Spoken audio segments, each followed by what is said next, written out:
Hello, everybody. My name is Pete Van Deusen. I am the founder of Brain Trainer International. Been working in the field here for about 30 years. And Brain Trainer International is a company that has distributors in the European Union, in Brazil, in Latin America, Australia, and Oceania. And we here in the United States pretty much handle the US and Canada.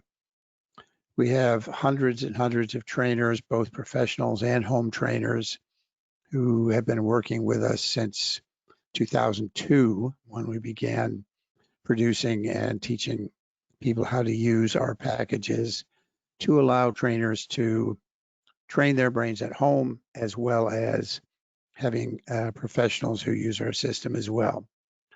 Today, we're going to look at the issue of homeschooling, which is something that is a growing area of interest in the United States and Canada and some other parts of the world as well, and which I suspect with the lockdown and some of the things that will be following on from that may very well become a much bigger topic and something that's much more active in the time to come.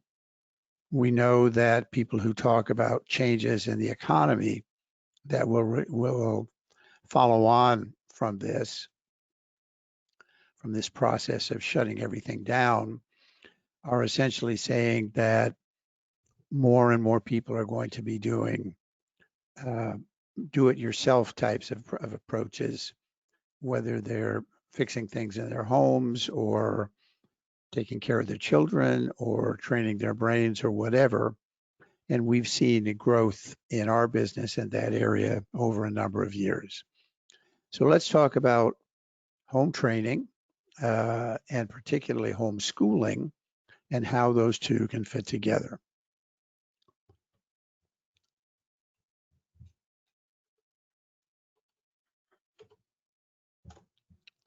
Okay.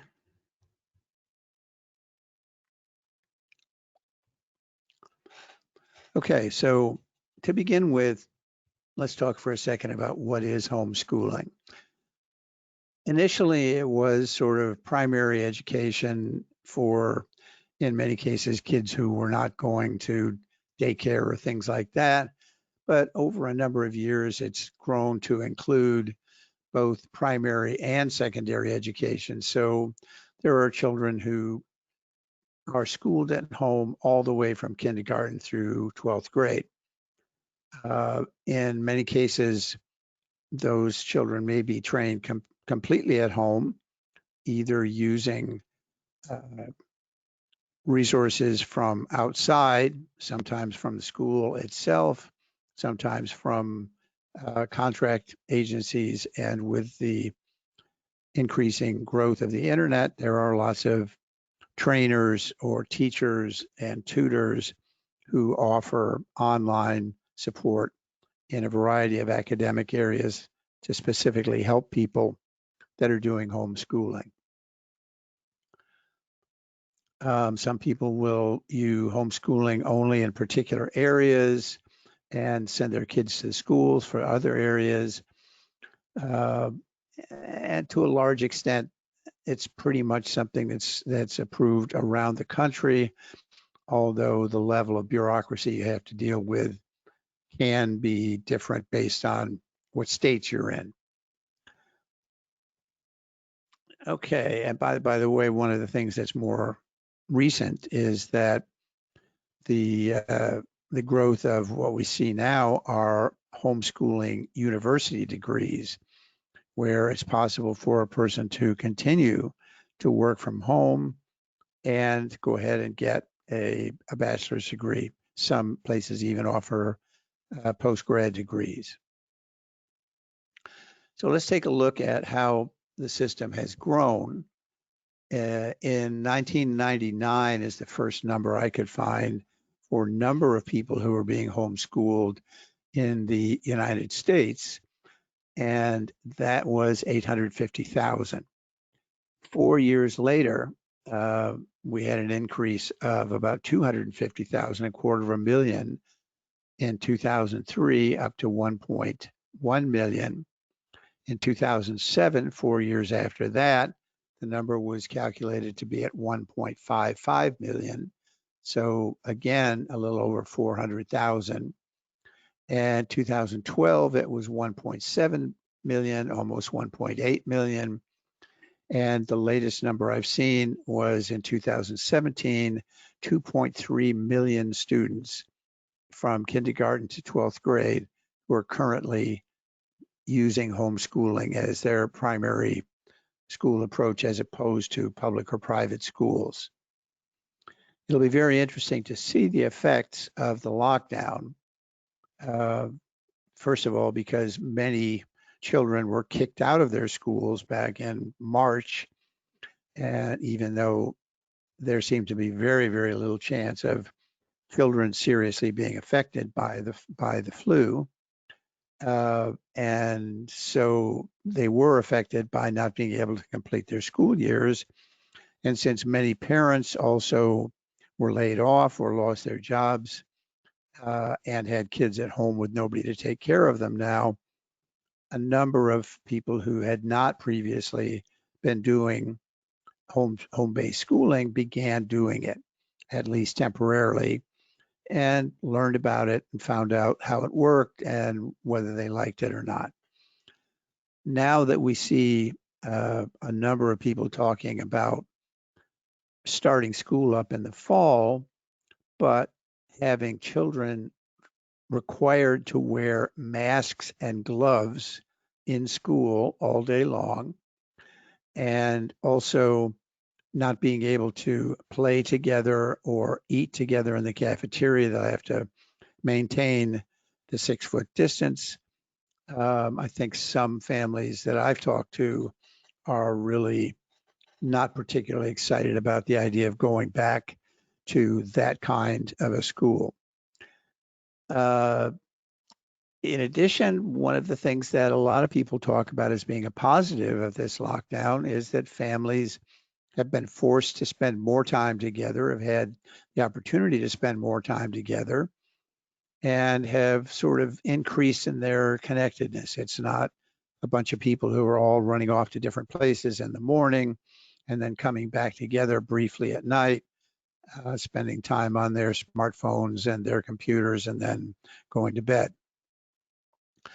There will also likely to be a change in the number of jobs, the quality of jobs that are available, at least in the near future.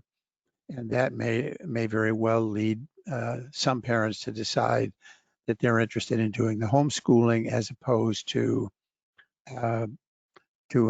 sitting around the home and having their kids go off to school. One of the other issues, interestingly enough, that's been a major impact on homeschooling is that there are a lot of people in this country, or at least a significant minority, who are not in favor of forced vaccination of their children, especially as the number of things that we're being vaccinated for goes up and up and up. So far, New York and California have very recently removed the ability for parents to choose whether their children would be vaccinated if they were homeschooling or if there was some religious reason for preferring not to do it. So now essentially all children in those states must be vaccinated. And that is leading some people to look at leaving those places. The history of homeschooling is an interesting one because from basically the first people who came to North America from Europe up through the 1850s, most people were schooled at home. We all know the story of Abraham Lincoln learning by the fireside, using chalk and a blackboard to learn his letters and math and so forth. But most of the founding fathers and many of our presidents and leaders, national leaders, as well as people like Thomas Edison and many others later on, were in fact homeschooled.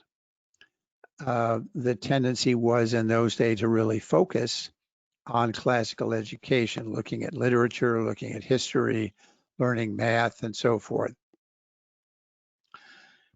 Massachusetts in the early 1850s began pushing toward having state-run schools and requiring, I think around 1857, they began requiring, they had what they called truancy laws, so that they could require children to attend public schools and track them and force them to do so if they chose not to. Department of Education was formed in 1867, making education sort of a state-run process. The idea in this period, actually starting in the late 1780s and 90s, the move toward an industrial revolution with mass production and people living in cities instead of on farms and so forth, that created the concept of the state being the most important body. In the United States, prior to that, it was individual states, not the federal government. And so we began to see, even in places like Europe, where they still had kings, the states began to be formed, the countries, and they began to have an interest which they recognized was very involved with education. Education from the beginning has not only been an issue of teaching, but also one of socialization, creating good citizens. As we moved further into the 1800s, of course, more people, as I said, left the farms, moved into the cities. So bigger schools began to be formed. And essentially, what we talk about as assembly line education, that is that you have a small number of workers and you produce a large number of objects, namely students, children, became a value. Of course, one of the difficulties with the assembly line is that you lose individuality. People pretty much have to conform to whatever it is the assembly line is producing. Well, that became an issue in the 1970s with the revolution that started with the baby boomers. First of all, the idea that children had to have a job, and that job was going to school. They went to school every morning with their lunch pails, just like their dads and moms did. If they worked outside in factories, and they stayed there until the bell told them they could come back home, and then they had stuff that they had to do when they got back home. So that a majority of the time that children spent was not necessarily with their families, it was with proxy parents. Those were their teachers. The teachers were the people who did a lot of the education, not only didactic education, but also teaching people about what it meant to be a good citizen and so forth. One of the things that, as a result of that, as particularly as a result of the state being involved, was that children were taught to be institutionalized. They learned that they were supposed to work in institutions and in organizations, and they had to follow the rules. And so the idea of individual values being important really went way down, and increasingly there were issues related to the culture that became part of the school. The Pledge of Allegiance and many things like that were part of the school because at that time that was a value in our country. Ivan Illich was one of many thinkers at that time who really wrote a lot about the school systems and how they were really not beneficial to the development of young people. Illich said that basically the school system taught conformity. If you can remember when you were in school, or if you have children in school now, you know that the important thing is not necessarily what you know, but how you know how to do things. So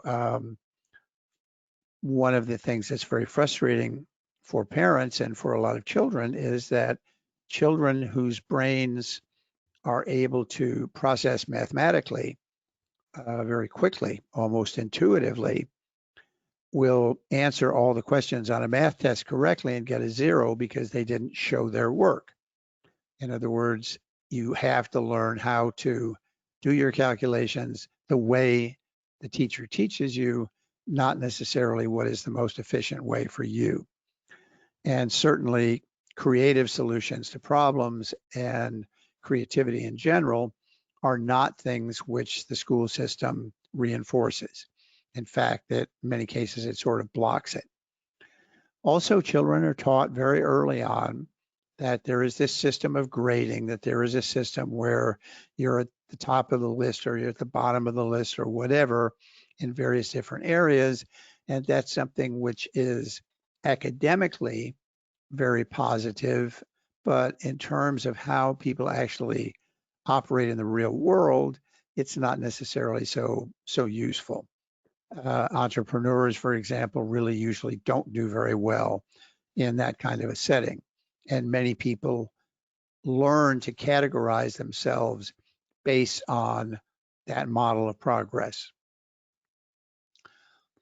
So one of Illich's most well-known phrases was, the right to learn is actually curtailed by obligation to attend school.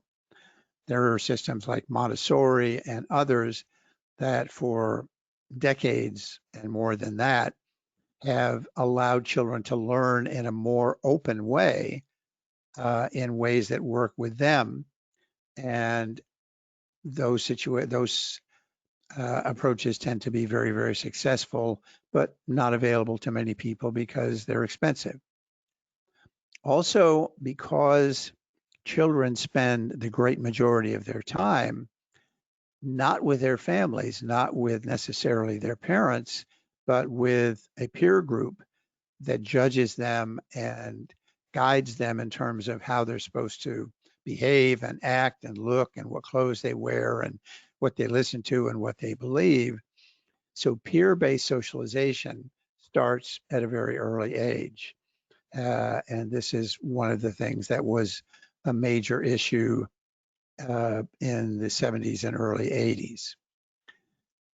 In the 1980s, there was a stronger move toward homeschooling that really began to take off, and that was primarily run by or dominated by religious groups, by born-again Christians and evangelicals and so forth, who wanted to have the child's education include an orientation to religious values and awareness of how their religion worked and how it applied to the world around them. However, in the last few years, the last decade or more, we've seen that the homeschooling population has moved into secular groups as well as other religious groups. Of course, there for a long time have been Catholic schools and schools that were actually owned by and run by religious orders. But for people who couldn't take advantage of that, homeschooling was an option. The most recent studies have basically demonstrated that that population for whom the primary reason that they homeschool is because of their desire to include religious and spiritual issues in the education is dropped down to about 36%. So close to 2/3 of the people who are homeschooling may be including those issues in what they do, but that's not their primary reason. The biggest issue in the most recent studies that related to why people decided to homeschool was concern about the school environment. And very interestingly, I have a brother who was a teacher for pretty much his entire professional life. I have one of his sons is a teacher, and I've got a nephew who's a teacher, another nephew who's a teacher, and all of them have essentially the same concerns about the school environment that homeschoolers have. Very common when you talk to teachers off the record, they'll be concerned about things like the quality of the school environment, how much of it is bureaucracy, how much of it is actually about the quality of education. That's something which many studies have raised questions about the results that we get from the school systems, the public schooling systems. And now the idea of socialization, where among other things, there are stories of children who are 6 years old and 7 years old being taught as a part of the curriculum that there is no such thing as boys and girls, and that they should not consider themselves to be boys or girls, raising an issue which is probably way early in a child's life to have to think about issues of gender and so forth. But because that's something which is an important issue for some in our society, it's actually being pushed into the school systems. And so, but also issues of discipline, issues of violence, and many other things are concerns that lead parents to decide that they want to move into a place where they have a greater control of the education of their children and the development of their children. And as a result of the changes in the internet, especially probably over the last 10 years, there have been a lot of resources that have been developed that can be used remotely so that parents who choose to homeschool are able to access very, very good teachers online and courses, especially in specialty areas like mathematics, some in history, so that the parent doesn't have to create an entire lesson plan and learn everything or relearn everything about some of the best ways to teach some of these subjects. They can actually use resources that are available, some of them for free, most of them for fairly reasonable amounts, up to and including entire courses for children of a particular age. In fact, some of the charter schools, which have been very successful in terms of academic outcomes, also use or produce those kinds of resources. In the beginning, for up till the early 80s, pretty much it was not legal to homeschool your child. Between 82 and 93, Nevada and Utah, which were the only states which did fully allow homeschooling, 34 more states changed their laws in order to make it available to those people. And by the time we got to 1993, really only Michigan, North Dakota, and Iowa still didn't allow it to be legal. Now, however, it is legal to homeschool in all 50 states, but each of the states has its own requirements in terms of how you demonstrate that you are doing something appropriate, how you test to make sure that your children are doing okay, what curriculum you're teaching, and so forth. The issue has gone to court a number of times, and the Supreme Court has ruled that parents have a fundamental right to control the values and curriculum of private education of their children free from state interference. Keyword there is private. So they can consider working at home with their student as a private school, and therefore theoretically free from state interference. Not completely, but that sort of depends on the state. The standardized tests, which have been used, by the way, to compare results of homeschooling compared to public schooling in heavily regulated states that have all kinds of strong requirements in terms of curriculum and reporting and all of those kinds of things, really don't do any better than the states that are the least regulated. So there's no valid reason in terms of outcomes for states to make it more difficult to homeschool, but unfortunately that is the reality. What's really interesting is if we look at schooling as being something where we want to be able to educate people, then it makes sense to look at how well people get educated in private schools, home schools versus public schools. And here we're going to talk about one of the major issues, one of the major concerns that probably to some extent drives regulation. That is that there are two types of homeschooling situations. One which is called structured, that is the parent actually has a plan. There is a regular period of time that they meet. There are perhaps external things that are done besides just studying. And they may be using resources either from some public schools or online resources or groups of parents who get together and have a tutor that helps them and so forth. So let's look at some of the results of outcomes. First of all, there was a study done with matched groups of children 5 to 10 years old from structured homeschools versus public schools in 5 of the 7 academic test areas, which were graded. The structured homeschool students were actually a whole grade level or more better than those who went to public schools. These were matched in terms of parents' education, in terms of income level of the parents, in terms of race, in terms of whatever issues might have been considered to be confounding variables. The structured homeschool students were a half year ahead in math and slightly better in reading comprehension.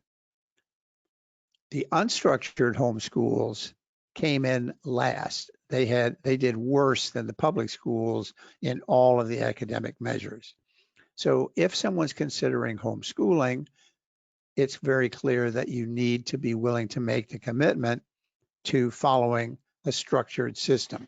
And there are tremendous resources available via the internet, via magazines, via groups or around the country to help people get started and to make them aware of the options for structured homeschooling.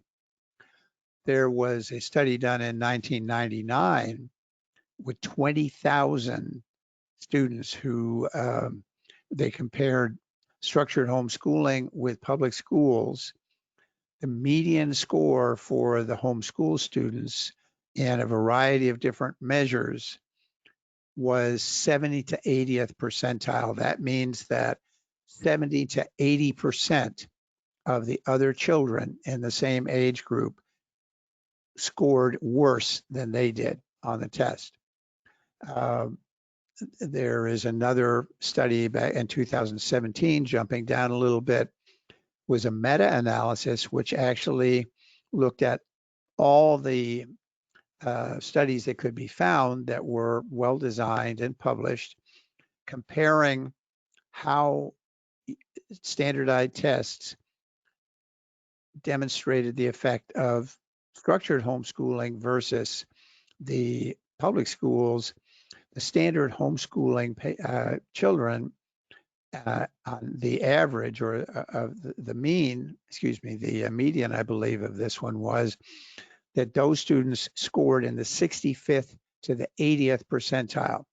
So they were better than 2/3 to 4/5 of children their age, whereas the public schools scored in the 50th percentile. That is, they were average relative to other people, other children of the same age.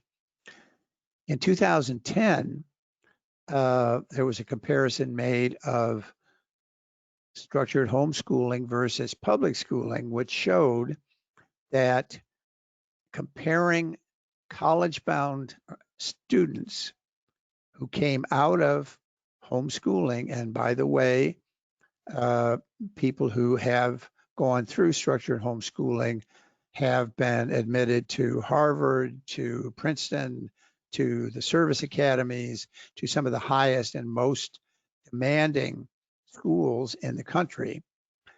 66.7% of those who were structured homeschoolers graduated compared to 57.5% who came out of the public school system.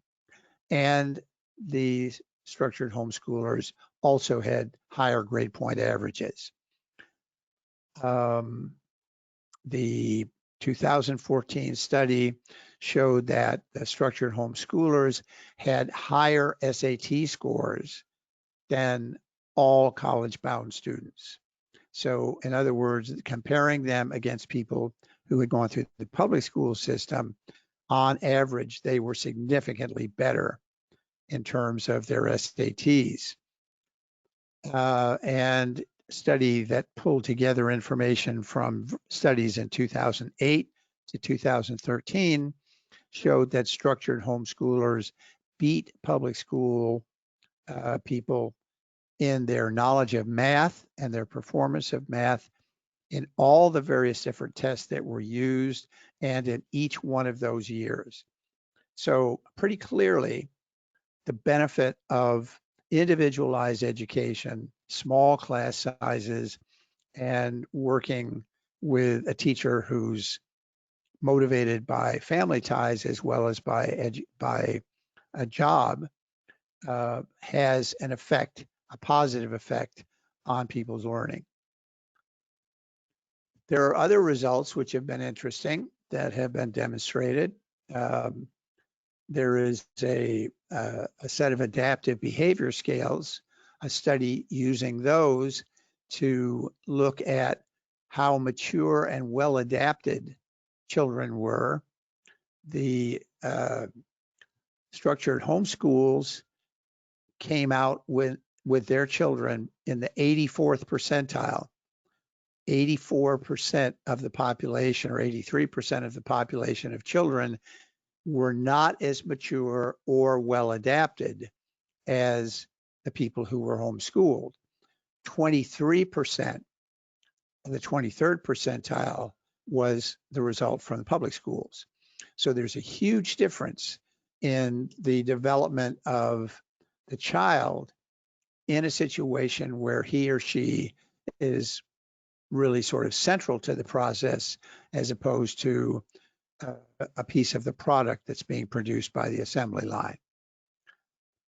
In a 2012 study, people who were doing structured homeschooling were found to be much better able to converse with adults than those who went to public schools.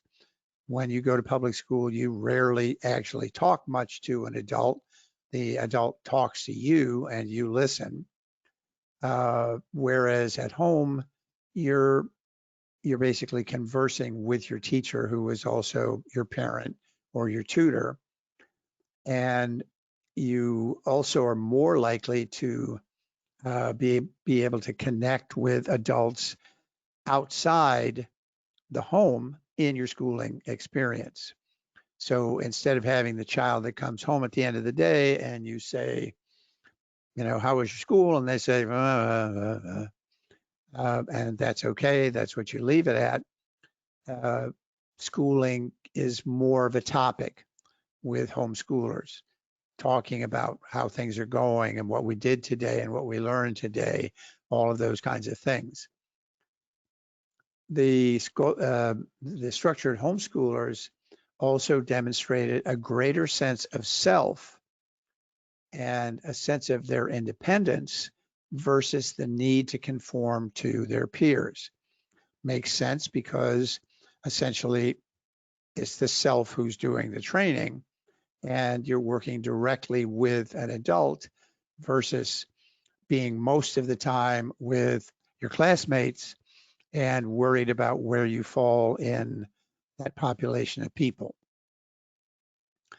Another thing that's very interesting is that in structured homeschooling, the academic work is generally somewhere around 3 to 4 hours a day.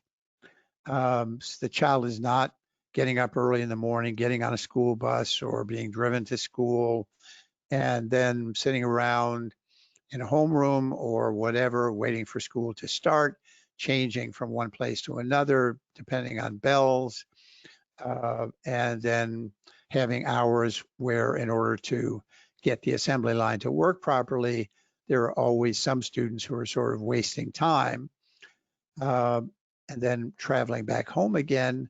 So children are often away from home for 7 or 8 hours during a day, which is nice for the parents who are working. But in that time, they basically get 3 to 4 hours of education and not individualized education. So that means that a child who's homeschooling has a lot more freedom to do other things. Those things can be reading or going on field trips or watching movies or whatever, doing projects. But the child, or going out and playing, having fun. Those are things which are a real plus in terms of child development, comparing structured homeschooling versus public schools. Much greater sense of connection with the family because you're in the family pretty much all day. So hopefully that in the family situation, especially if the parents are motivated to say, we want to take responsibility for the education of our child, that's a good thing. And issues with structured homeschooling students, there's a clear demonstration that the likeliness of them to smoke or to use drugs is way lower than it is in people who go to the public schools. Reasons for people to choose homeschooling. This is based on several studies. About 25%, the school environment was considered to be an important issue. Certainly, there were a number of places where people expressed objections to the content of the classes and even to the curriculum. That one of the things that you become clear on now, you can watch on YouTube a variety of people from Jay Leno to others who have gone out on the street and found young people, high school graduates, people who are in college graduates, and ask them a series of questions like, who won the American Revolution, or things like that. And it's just astonishing to see these people who have been educated by the public system who have no idea what the answer to that is. So there is a question about how much real American history is taught, or at least how American history is taught, what we learn about our country, what we learn about our culture and so forth, how that has changed over the years. And many parents are not happy with that as well. So there are the socialization issues, there are the political issues, which are increasingly a part of the school system, as well as the curriculum. But also critical are issues like bullying. There really isn't bullying or violence in homeschools, at least there shouldn't be. Sexualization, the number of children who are together, the fact that children are really not very supervised, except when they're in the classroom sitting quietly and listening to the teacher.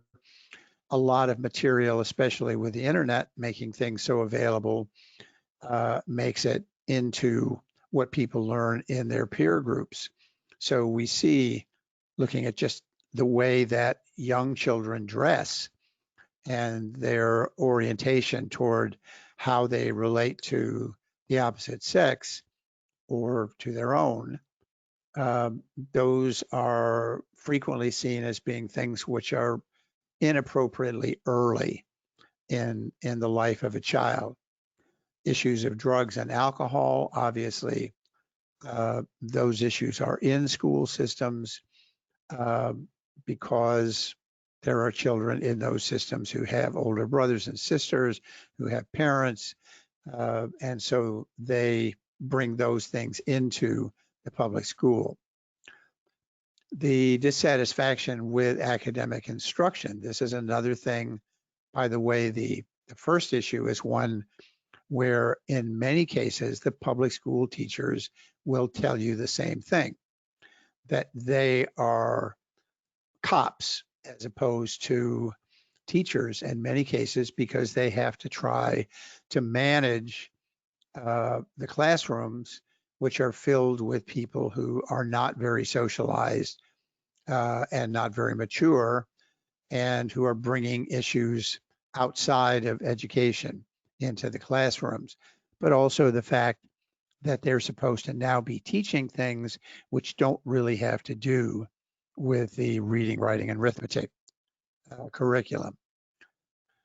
Dissatisfaction basically has to do with the fact that smaller class sizes, obviously the class size might be one if you're homeschooling, or it might be a couple of children in a family, or it might be several families who go together and bring their kids together to work in a homeschool situation with one or several of the parents involved. That's very, very important. We know that that is an effect that improves education. If it's individualized, then each person learns in his or her own way, and the training and the teaching can be done based on the individual learning styles. Also, since the homeschoolers tend to be using a curriculum which is focused on reading, writing, arithmetic, history, and literature, as opposed to racial studies or sexual studies or any of the other things that might be appearing now, certainly are in universities, the students are much more aware of and able to recall and use information about those actual subjects as they grow older. In some cases, one of the important issues still for many people who homeschool is the desire to include religious values in their education. When the child is at school for 8 hours a day and the mom and dad basically get them off to school in the morning and then catch them at the end of the day when they're tired and just want to have a little bit of time to be able to do things that they enjoy or to get back together with their peer group on gaming or whatever, those values often are available when you go to church once a week, if you do, and then they're not necessarily integrated into the way a person learns to deal with life. So for those for whom that's an important issue, homeschooling offers an opportunity to really integrate those issues into the educational process. Also, there are children who have physical issues, who have mental issues, or who have very different learning styles. And in the schools and the public schools, they will tend to be separated off into special education groups where their ability to really learn very much is limited. Primarily, the teachers in those situations are responsible for trying to keep order in the classroom and get through as much as they can, but still with more students than they can actually do that with. So if the child is being schooled at home, then the physical issues can be dealt with. There are no issues of stigmatization from other students. Same thing with people who have difficulty with attention, with impulse control, with anxiety, or any of those kinds of things. And we'll talk more about how brain training can be integrated into the school system when you're training at home, whereas trying to get it into most public schools is a massive bureaucratic undertaking and rarely is successful. And the ability to focus on how a child learns so that they learn more effectively is something that can be focused on at home.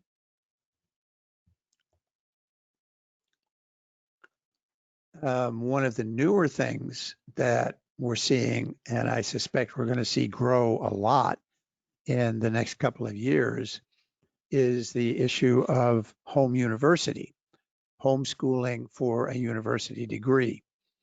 The issues in the public universities and the private universities related to how people are treated and what the values are in the university has become an issue that a lot of people are aware of, especially when their kids go off to school.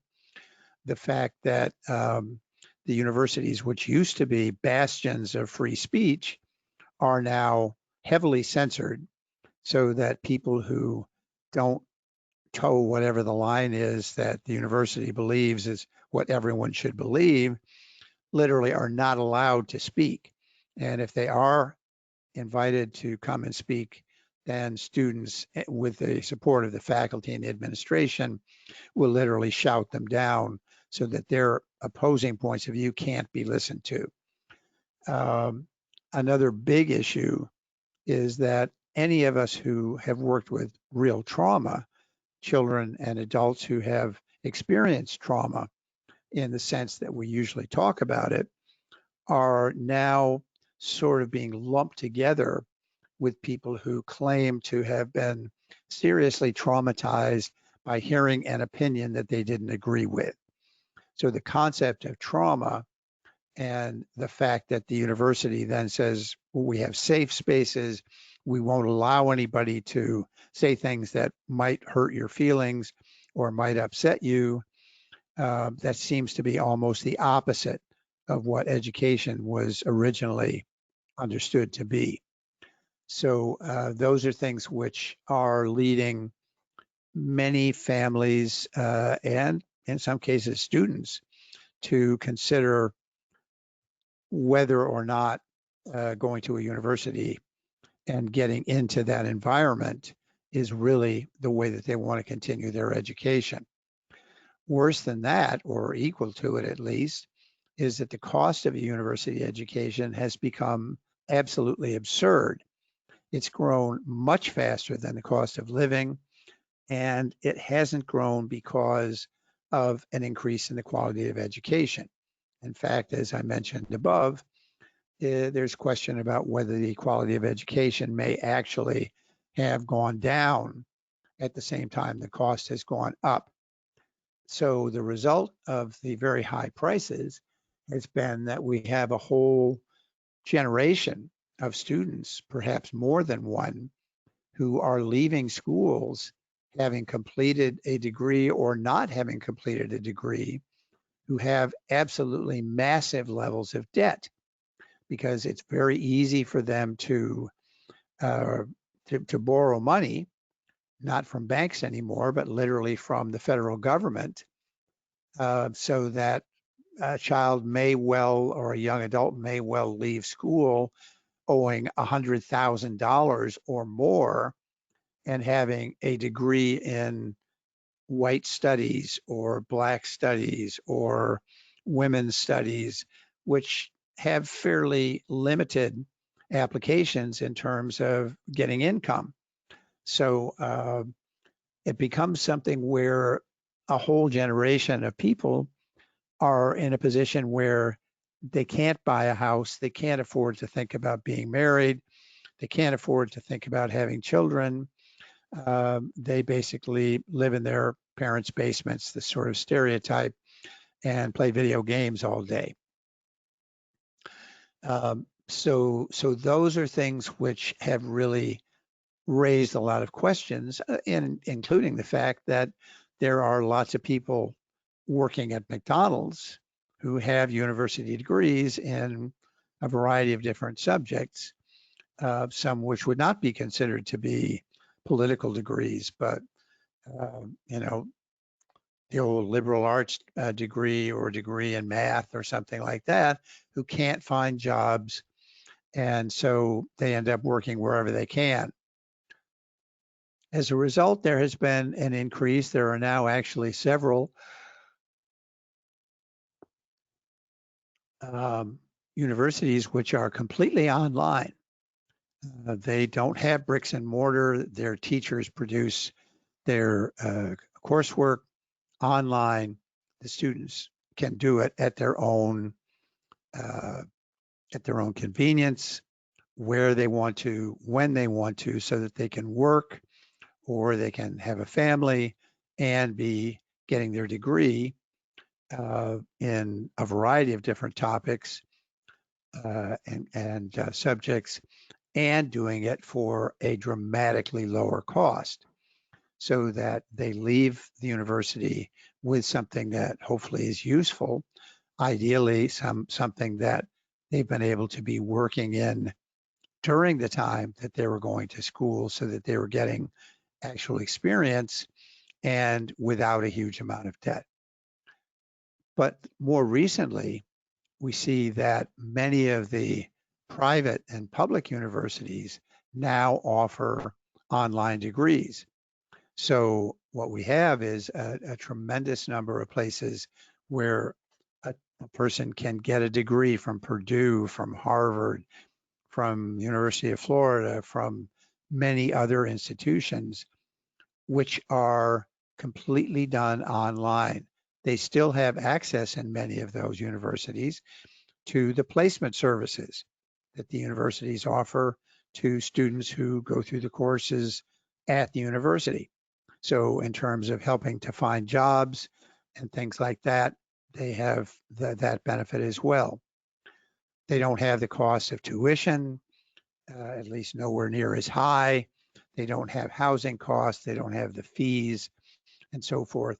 So even the cost of tuition and getting back and forth to school and so forth is usually significantly less.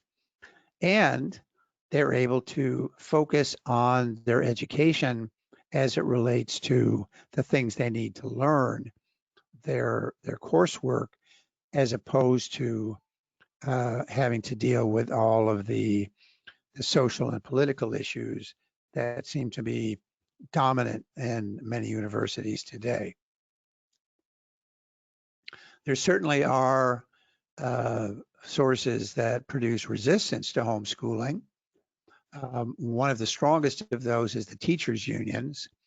Teachers' unions essentially continue, even in the face of the facts and the studies that I spoke of earlier, continue to argue that homeschool children don't get as good an education as they would if they went to the schools.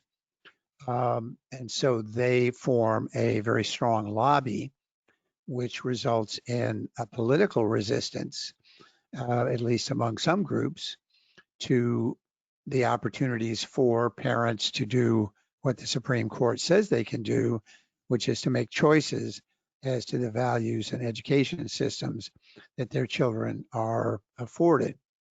Voucher systems have been suggested for a long time, and they are consistently voted down when they come up, because that would allow students, and particularly their parents, to choose the school that their children would go to, and apply what they spend in taxes for the public school system to choose for the school system that they wanted to use. Lots of stories on how charter schools are becoming extremely powerful and popular because they get so much better results than the public schools, and often for much less money per student. But unfortunately, especially families that are lower income families that really have a commitment to trying to get their children out of the cycle and get them a good education, allow them to move ahead, they have to get into the lottery systems for the charter schools that are available. And if they are lucky, the child gets in. And if not, the child is stuck pretty much with what are often even subpar public schools in their own areas. The public school bureaucracies obviously are not in favor of homeschooling. They are required to provide some support to parents who homeschool, but it's sort of done grudgingly in many cases. And many of the experts who are involved in the field of education continue again to say that there's no way that schooling done by a parent at home who doesn't have a master's in education and so forth can possibly compete with the results that a public school can get. Again, despite the fact that that is contradicted by the actual facts that have been discovered in studies. So there are some important things that a person considering homeschooling needs to take into account. And so people who are either just starting off with their children in school or people who are looking at how the lockdown is going to change what their options are and what decisions they might want to make in 2020. Here are some of the things that are considered to be very important to consider.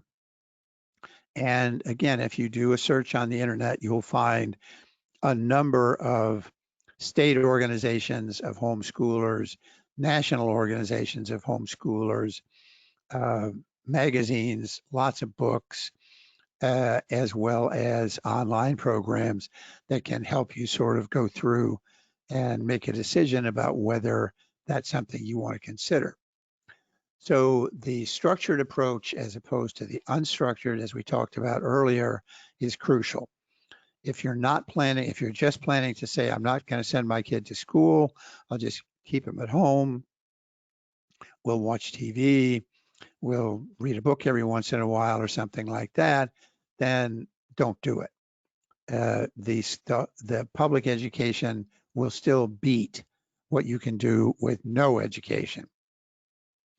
But a structured approach where you actually have a plan for what subjects you're going to teach, what the child's going to know at the end of the training period, how you're going to provide the information and so forth, that's very important. And that's an area where there's a lot of resource available to you. So researching the curriculum options is a very important place to start in terms of figuring out how much is it going to cost me to do this, and is it going to cost me anything?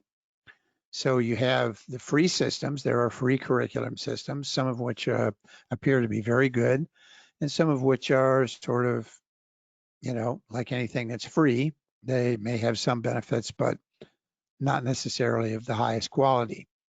There are a variety of paid systems, some coming from the schools themselves, and some things like the online schools, which pull together very good teachers and produce coursework so that you have someone who does the didactic stuff, and then the parent can work with the child in actually implementing it, helping the child to understand it, being able to pause the presentation and work with the child to make sense of it and talk about what they're learning and so forth.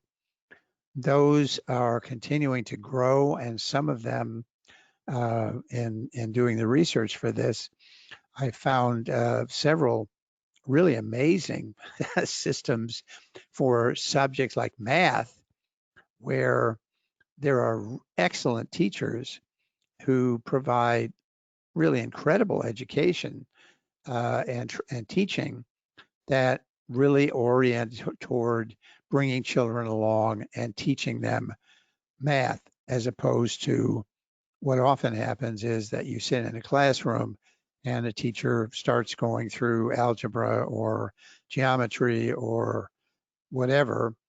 And if the child doesn't get it, or if they're going in and out of contact because of attention problems, it simply flies over their head. If they don't do their homework at home, they're lost. They don't know what's going on. So those things are available. And in many cases, schools work with parents who decide to do homeschooling for certain subjects, send this child to school for other subjects, and they even have in a number of schools what are called advanced placement courses, where a student who is moving ahead very well, ahead of the curve in math or in history or in language or whatever, those children can join those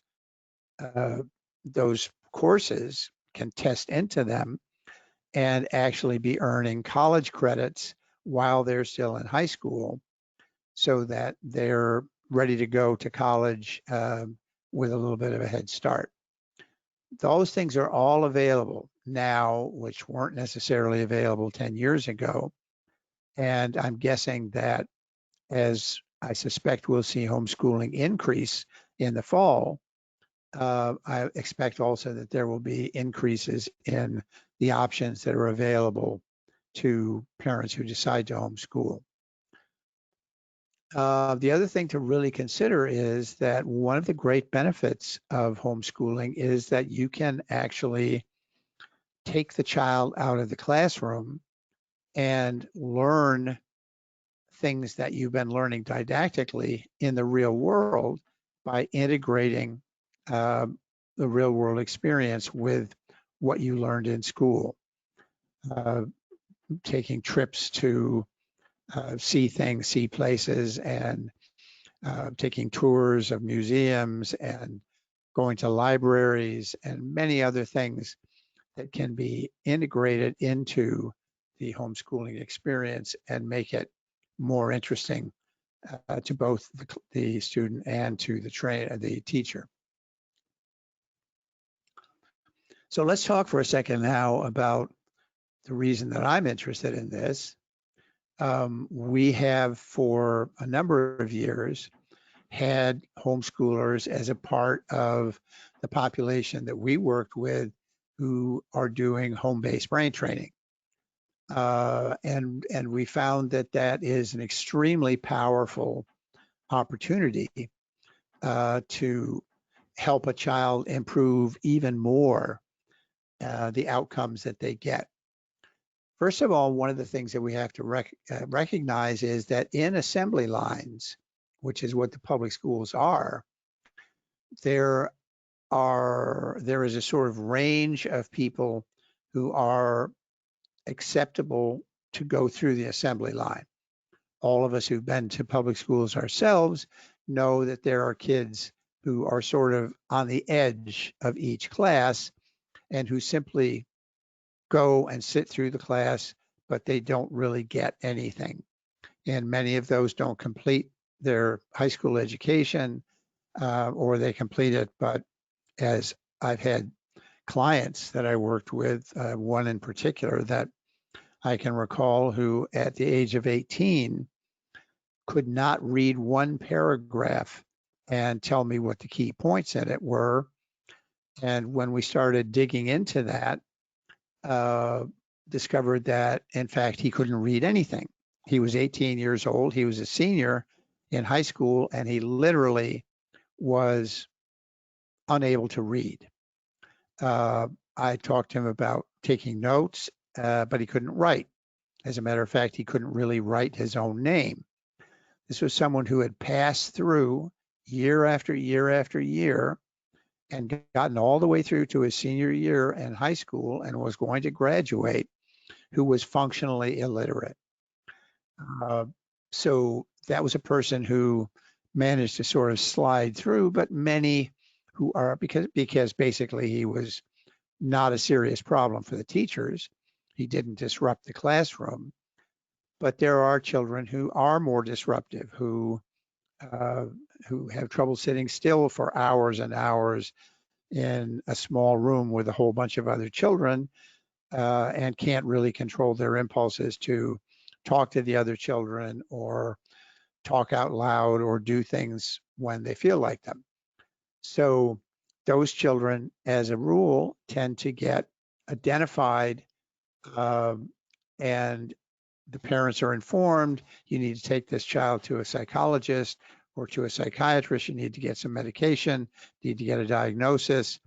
And so the child then is sort of pushed out of the mainstream off into one of the sort of side roads.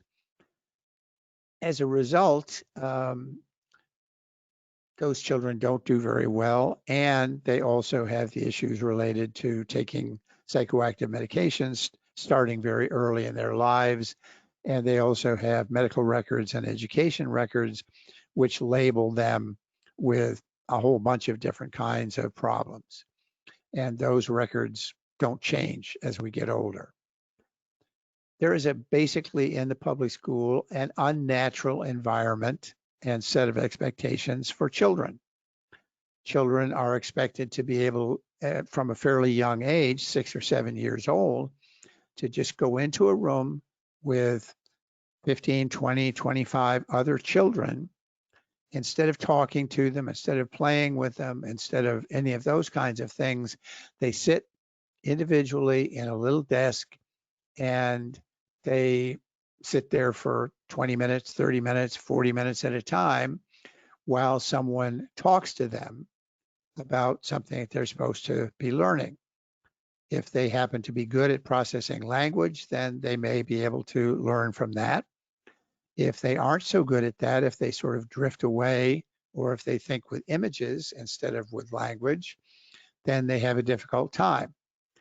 And there, the adults are not basically their friends.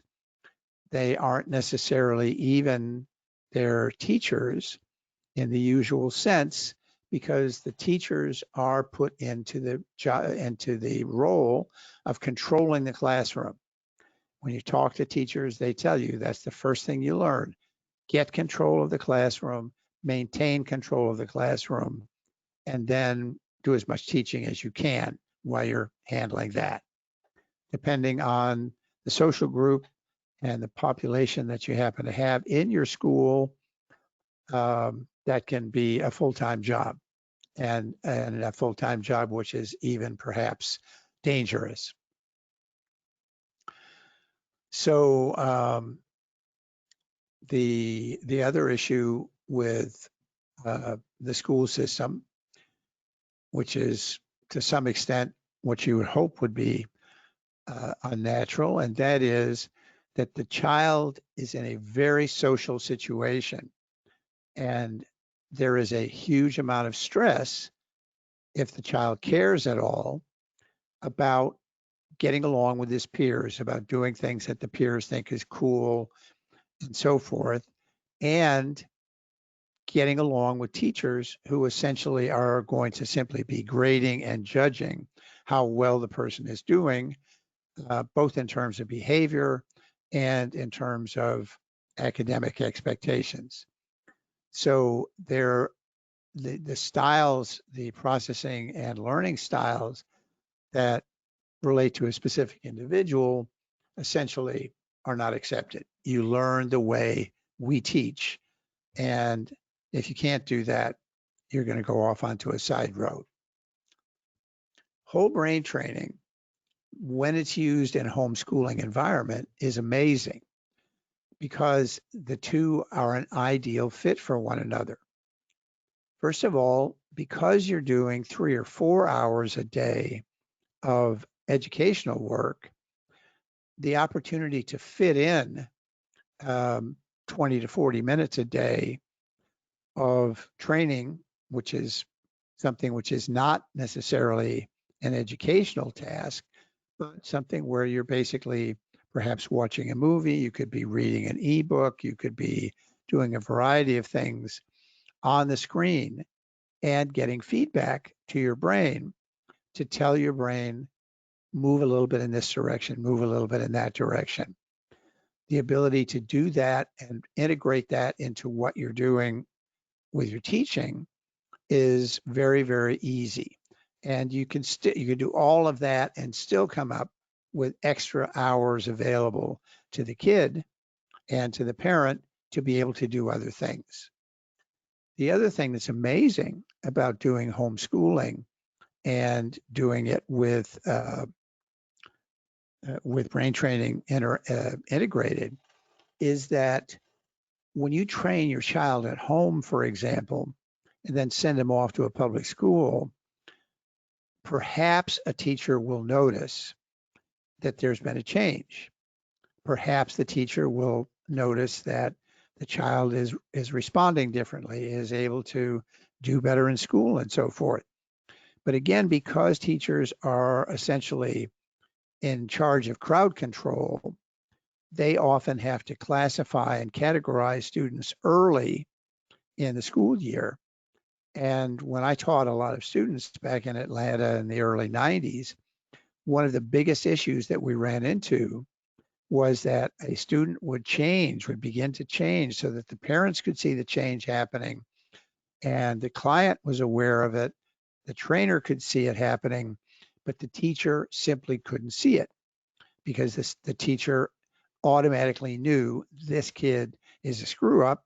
This kid is not really going to be able to stay settled down. And so there was actually a negative reinforcement on the part of the teacher.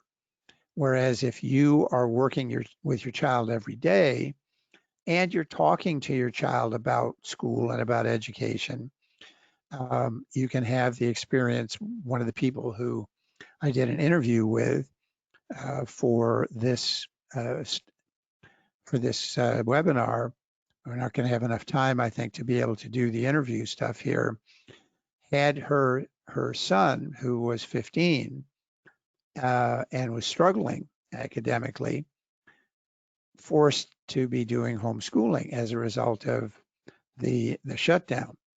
And she was doing brain training. So she started doing brain training with her son, and her son essentially said, no, this is making no difference. No, this is not. This is not.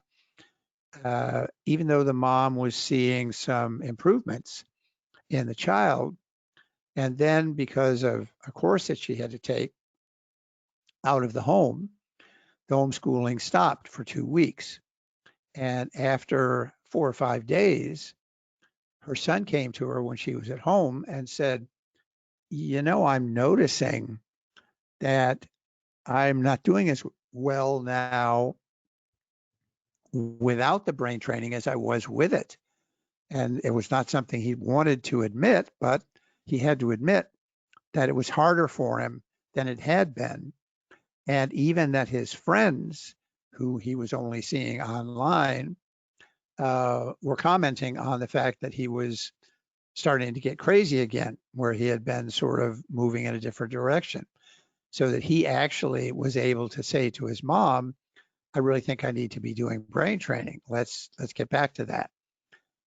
So that's very important. And the mom was seeing things in areas like her son being able to actually converse with her, showing affection to her, which 15-year-olds, young boys don't necessarily do very often. There were clear changes that showed up because they were in contact with each other to a greater degree. So that's very, very helpful. one of our key phrases, one of the things that we say at Brain Trainer, because we don't believe that there's such a thing as a normal brain, and we don't believe in the pathology model that you have this disorder or this disease or whatever. You don't have to be sick to want to get better. And so the idea, one of the great ideas of the in-home system, is that you don't have to say, okay, you're going to have to do brain training because you're a mess, you can't do things very well.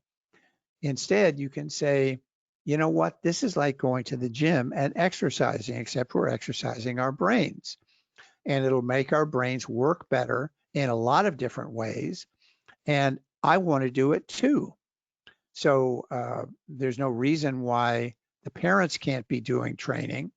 And if there is more than one child in the family, that the children can't all be doing the brain training. It's an exercise program that improves your brain's maturity, improves your flexibility, improves its ability to do things which require greater levels of energy. So it's something which is very valuable in terms of changing the whole dynamic of the family. And because of our payment plans, it's possible to buy these systems for $380 to $450 a month over a period of 4 to 6 months. And at the end of that time, you own it. You have all the hardware, you have all the software, you have the ability to keep working with it, to go back and work with it again later, work with younger children as they're coming up with it.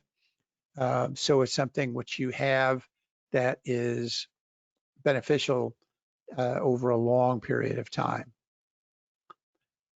So in the homeschooling environment, basically we're saying, as I mentioned, for an individual, somewhere between 20 and 40 minutes per day, 4 or 5 days a week, something that you can usually fit into the schedule, and something which is simple enough that literally older children or adolescents can actually handle the training of their younger brothers and sisters or other children who are participating in the homeschooling.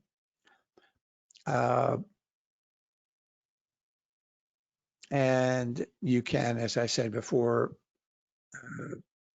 it allows you to, let's see, I think I already did this. No. Track the changes as you go through the schooling. Sorry, cost-effective ownership. Yeah, we talked about that.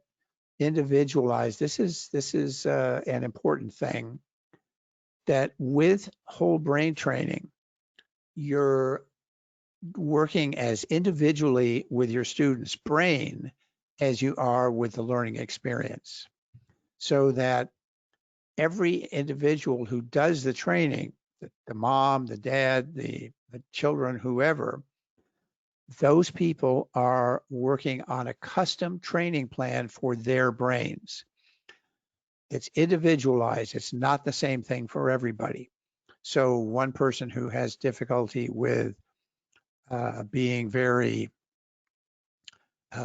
impulsive, another who's anxious, another who is perfectionistic, another one who's distracted by everything going on around them, those people will all be training their brains to achieve different changes that will make them more successful, not only in the homeschooling environment, not only in the family, but in their lives.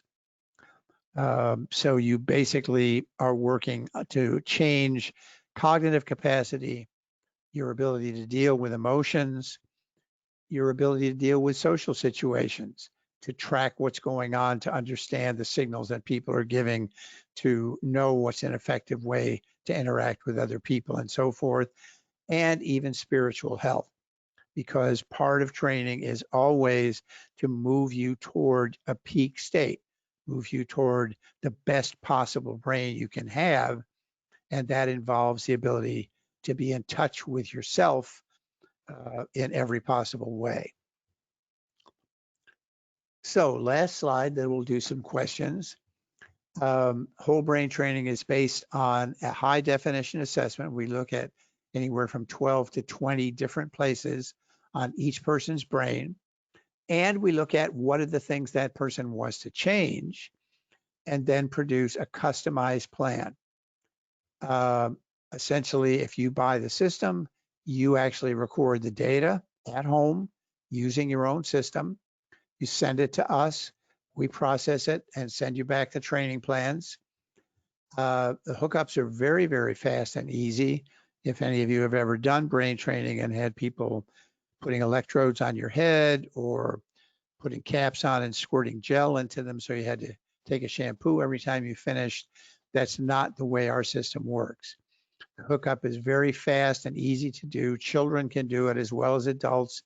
You can do it on yourself. And there's no cleanup because we use salt water. So you have a little bit of salt water on your head. You put the electrodes back in the salt water at the end of a session and you're done. The training sessions are very easy to perform because you can literally open the software, choose which client you want, choose which session you're doing, and then select the protocol, and it will automatically open exactly the training protocol that you want to use. You have the option of changing the feedback that you're going to use, including the ability to get feedback watching Netflix video or watching home videos that you have online or doing work on the internet, any of those kinds of things, as well as some games. And in general, if you do 30 to 40 sessions, so that's going to usually be somewhere between 10 and 15 weeks, or say 3 or 4 months of doing this process, you're going to have you're going to have produced changes in performance, in mood, in ability to learn, in just your knowledge of yourself that are lasting. They're not going to go away. You're not going to have to keep doing the training over and over.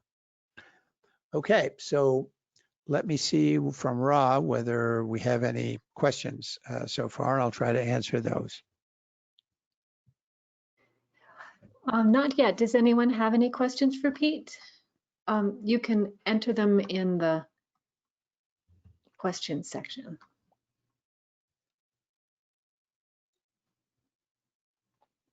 Or you can raise your hand.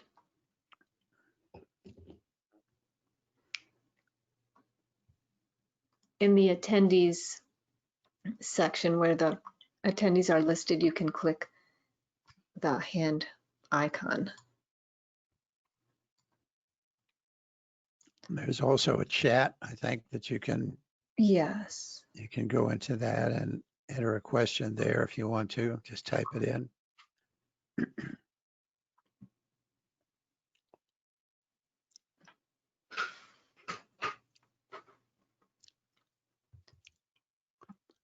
Let me show you.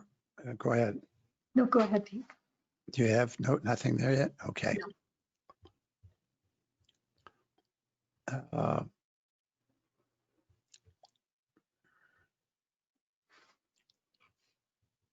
We have a couple here, Pete. Okay, go ahead. Tony asks, can I get a specific theta beta ratio? You mean with the software? Well, the theta to beta ratio, for those who don't know it, which is probably many of you, is a way that is used to measure how much a brain is working in a creative intuitive state, which is theta, compared to how much it's working in a logical rational state, which is beta. Since it's a ratio, the higher that ratio is, the more the brain is stuck in creative intuitive thought, which is not very popular in the school systems. And the person who has a high theta to beta ratio tends to be thinking pictures and and be an image-based processor. Whereas a person who has a lower ratio, more dominated by fast speeds, by beta, that person will tend to be very logical, rational, language-based, and will often do better in school. However, I'm not sure how much you know about theta to beta ratios, but the theta to beta ratio can also be too low. People who are anxious or people who are obsessive, people who are perfectionistic often have too much beta and they can't shift out of it. So they then oftentimes have difficulty paying attention because they're always worried about something. So the theta to beta ratio is one of probably a dozen different things that we look at in the assessment. And if your theta to beta ratio is very high and you have difficulty staying focused on language tasks, or you tend to be very distracted by things, then that would be one of the elements that you would train, would be to change that ratio. But there are many other things that we look at in the brain that are likely to be important as well. He's asking if he says, I need to train specific frequencies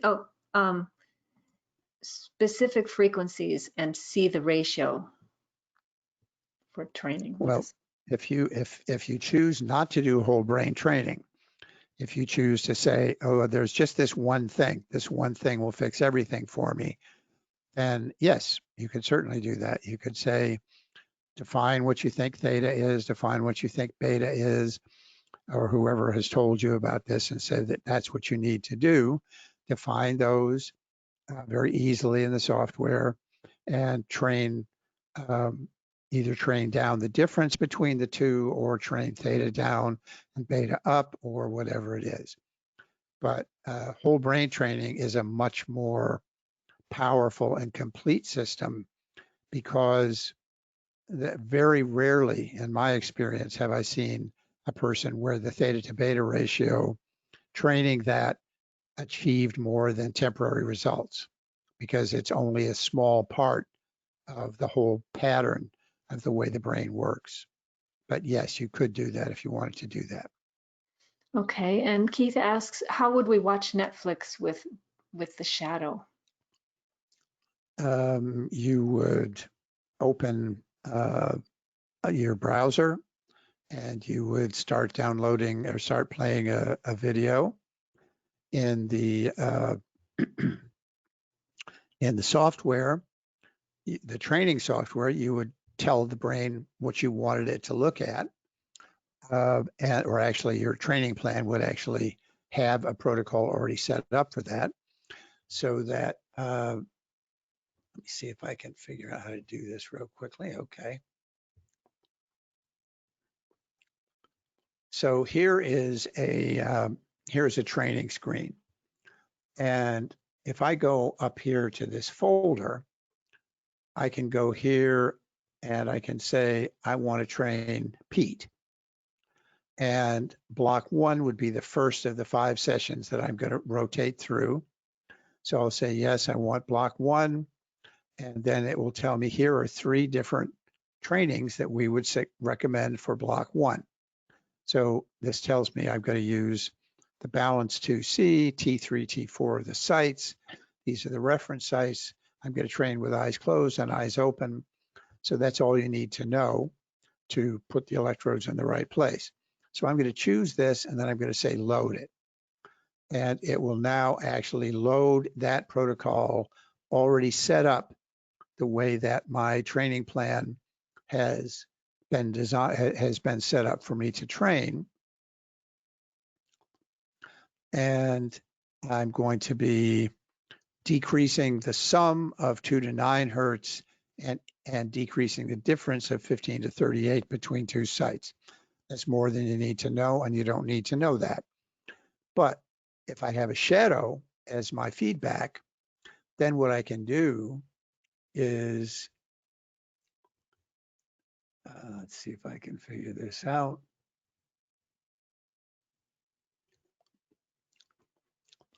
So let's pretend that the webinar here was the video that I wanted to watch instead of being a webinar. I can simply say, okay, I want to click on this icon beside the shadow, and I want to show the shadow. And there's the shadow. I can drag the shadow over, and I can resize it so that it covers the screen that I wanted to watch, which is the webinar. And then I can fix it so it'll stay right there, and decide how dark do I want it to get, how light do I want it to get, how smoothly do I want it to move. And as soon as I could also set to have the volume change if I'm watching a movie or not.